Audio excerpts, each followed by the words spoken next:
Hello guys, in today's video I'm gonna show you how to fix Valorant hyping problem easy and quick.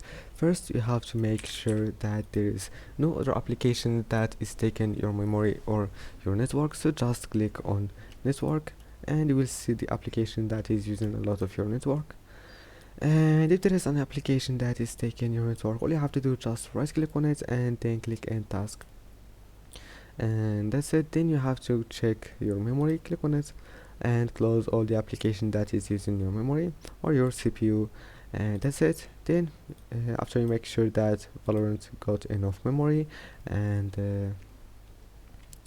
then just click here and go to control panel and then click view network status and tasks, and after that you will find here connections. Click on your connection and then click properties.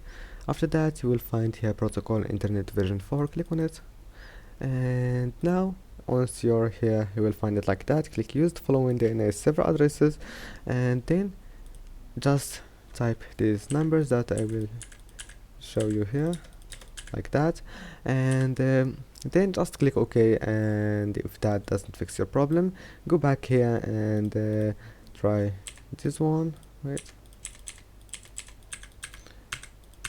and that's it. Then click OK and go ahead and try it, and that's it. I hope that can help you, and that's it for today's video.